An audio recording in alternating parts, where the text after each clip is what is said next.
Hey y'all, it's your girl Lala. Welcome back to Flamingo Gardens in Davie, Florida. And to finish up this vlog, we're taking a tram ride towards the back end of the gardens with a tour guide where we will learn about some of the plants here and even animals. We will see many plant groves, citrus groves, and just want you to come along and just to sit back, relax, and enjoy the beautiful scenery this park has to offer.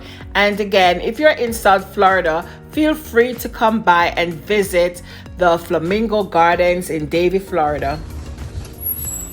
Colony, also correct. Down here, little white birds are ibis, or the hurricane birds. Any fans of hurricanes know their mascot, Sebastian the ibis. And then we have one of our leucistic peacocks here. We call them Prince Charming.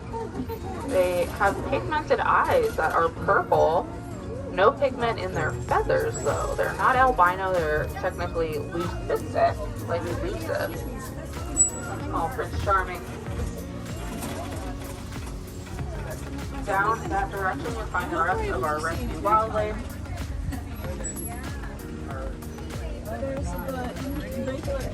Like Josh the bear, our resident American black bear, also imprinted, and out of the hundreds of the gentle giant, and that one's mostly tree-based diet.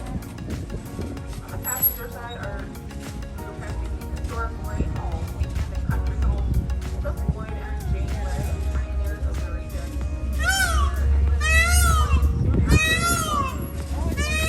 No longer part of the Everglades, green, so to speak, and reclaimed this land. So the Rays bought up hundreds of acres. They started the first commercial citrus grove in Florida here in 1927, known as Flamingo Groves. They grew oranges, grapefruit, cantaloupe, and corn.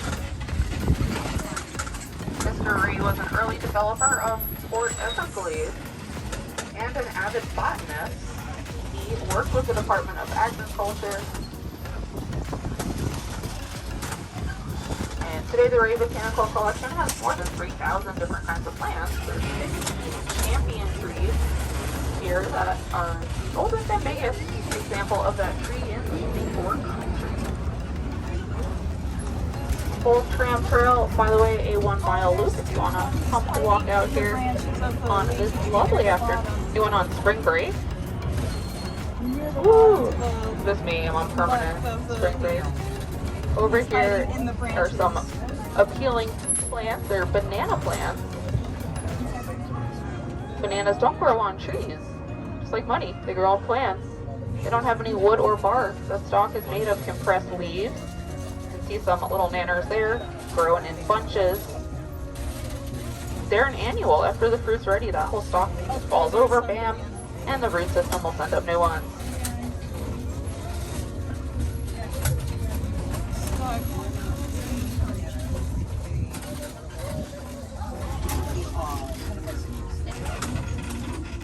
Out about 50 feet on the driver's side is a tree with a V-shaped trunk and a couple big fruit in and around it. That is a jackfruit tree. Some up towards the top there too. Jackfruit is the largest fruit that grows on a tree. It can reach 60 to 85 pounds. Makes a good meat alternative.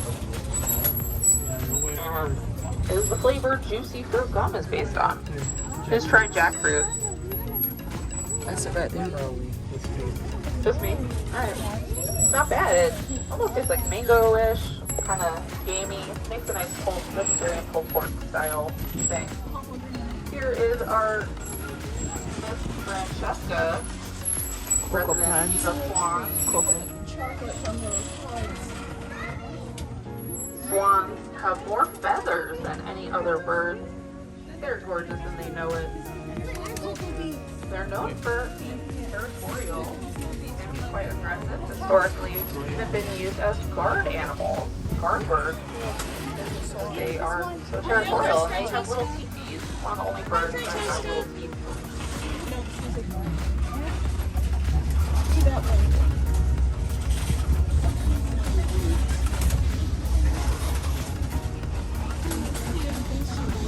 Other siliconia. There's some plants with holes in their leaves. We call this fish cheese plant or monstera. That produces an edible fruit that tastes like banana and pineapple called Monstera deliciosa. Who's tried that? Little white things that stick out. I think of that plant as the sharing plant. The holes in its leaves are to share its limited resources, like a little bit of sunlight that reaches on where they grow on the rainforest floor. There's Brazilian red clove here, and that bright pink that you see is not a flower. Got your eye though, right? That's what it is meant for. The decorative leaf called a bract, and then there's little tiny white flowers in there. The bract helps to attract the attention of pollinators. And we do have our pollination investigation exhibit all around the garden, highlighting some of our very important pollinators. Hopefully you've been following along with that. Here are some birds. We've got Egyptian geese and Muscovy ducks. It is right on time because they get lunch around 2:30. So they are lined up here waiting for animal care.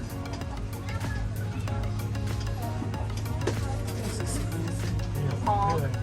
I'll speak to them in their language. Aw.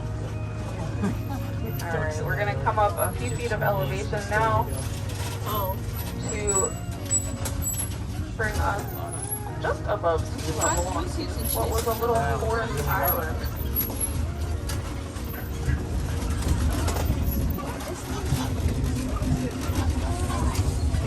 A little forest island called a hardwood hammock or hamaka.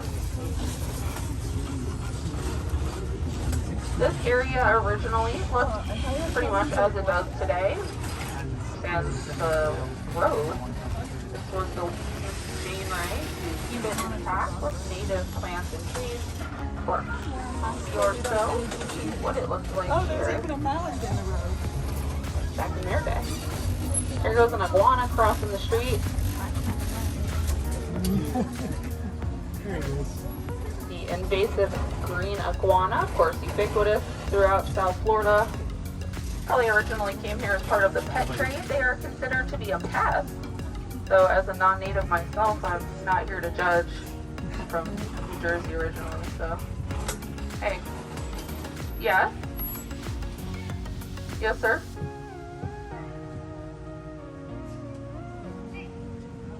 What? What about the what now? Really encounter in Florida. They're the smallest North American bear. You gotta go see him when you get back to the station, bud. You gotta go see him on foot. There's a little walking trail where you can see Josh the bear, our adorable river otters, you can see the tortoises, alligators, bobcats, and of course, Buddy the panther. Yeah, they're river otters, but yeah. Close. They don't sleep holding hands, that's the only thing. But we have American river otters. Our bear is a gentle giant. He's about 600 pounds. He's a mostly plant-based diet, and he's been around people his whole life, so he's definitely human imprinted. He's of advanced age for a bear. Josh is 4, and he is arthritic. So he's just a chill old guy. Grizzly bear you would encounter more in the west.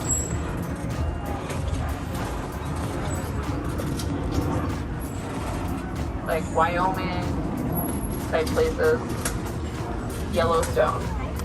But that would be a lot scarier to see, a lot scarier to see a grizzly bear than a black bear. A black bear pretty much is going to mind their own business unless it's a mother with cubs. And then just act like you didn't see her and run away. Alright, we have some turtles here.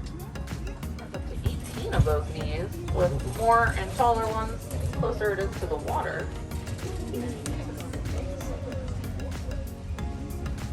Ball cypress tree is the state tree for Louisiana.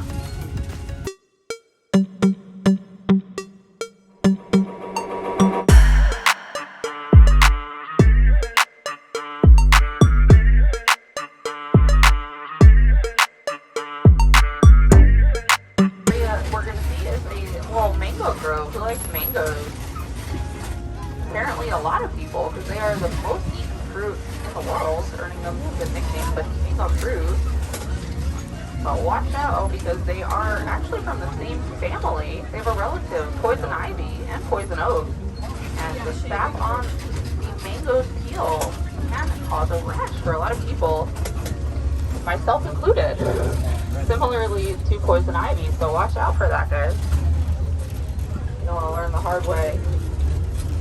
Now, there's over 1,000 different types of mangoes that are native to Southeast Asia,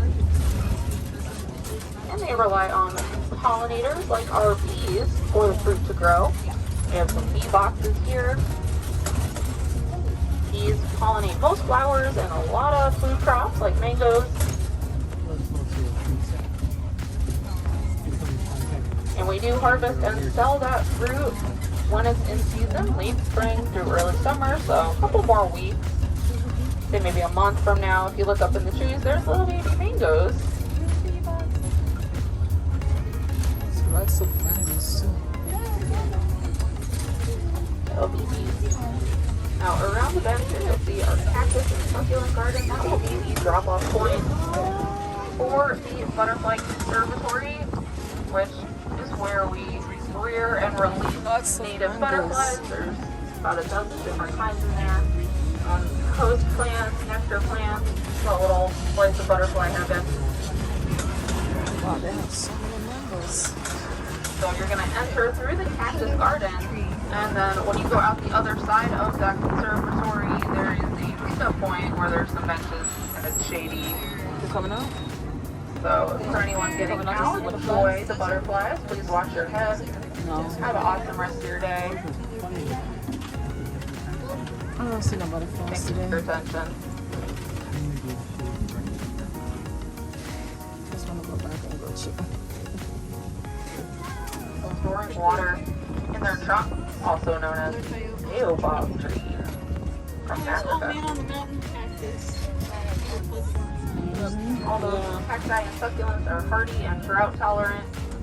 Drainage is very important to them. I saw when they just planted this garden about a year ago, there was different levels So cute. with rocks and sand and things. And they can store their own water like that baobab. Mandy? Oh, she doesn't like. Oh, wow. Hello, hello.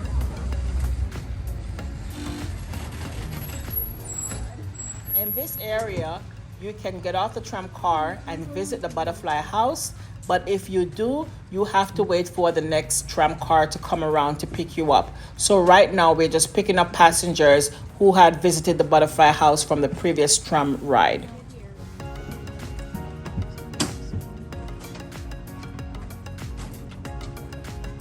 All aboard. There's a cool tree over here on the passenger side. Welcome everyone, by the way, who joined us. Welcome. Good afternoon. This cool tree with pink blooms. It's called a Dr. Seuss tree because it actually, two reasons. It blooms right on his birthday in the beginning of March, and it looks like a tree that he drew called a Trupolo tree. You guys know about that one. It's otherwise known as the shaving brush tree, but I don't think that does it justice. Then we have the rest of these plants that are cycads, which are like living fossils from the age of dinosaurs. Cycads are hundreds of millions of years old. They were food for plant-eating dinosaurs. They're rare and endangered plants today because they have survived extinction. They're called extant rather than extinct.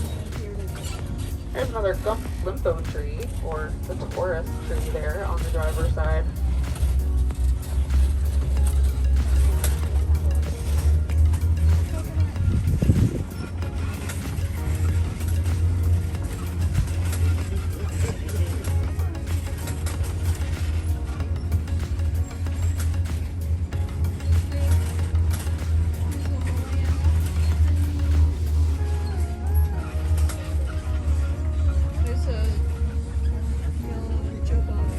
There's a tree with a little orange string on one of its branches. That's a cinnamon tree.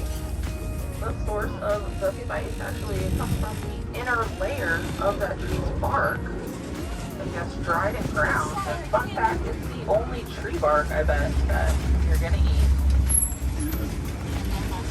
Now on the drive side here, our second hardwood hammock, known as Mount Flamingo. This, believe it or not, is the second highest point in Broward County. That's right. Everything is relative. This is actually a mountain.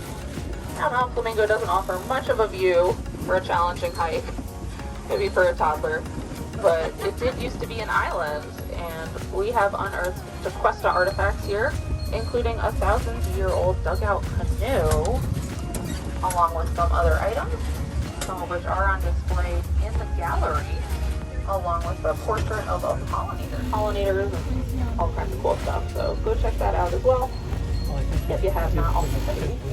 On the passenger side are those spiky plants that look like big aloe are agave. That, of course, the source of the adult beverage that we know. So tequila technically is a type of mezcal, because mezcal can be made with any type of agave, tequila only with blue agave. The more you know. Now, we have the papaya tree on the driver's side here.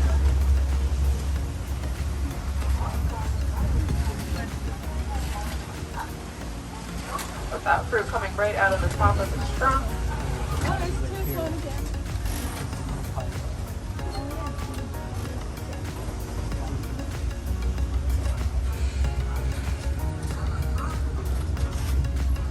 Big tree next to the Ray house is the Banyan tree, sacred in its native India.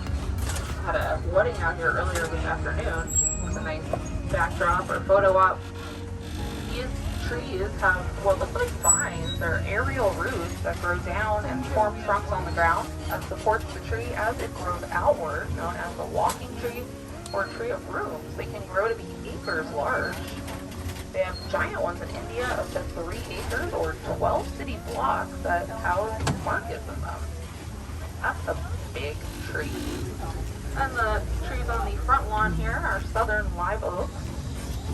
It's called live oaks because they have green leaves through the year. They do also make a nice host to friendly air plants known as epiphytes. A bunch of them up there like a climbing cactus vine that produces dragon fruit. Lots of orchids, most of which are air plants. Once they get set up there, they are just get what they need from the air. Area, but what behind you, the other ones? Those live oak trees are original to our property and are between 200 to 300 years old. State tree of Georgia.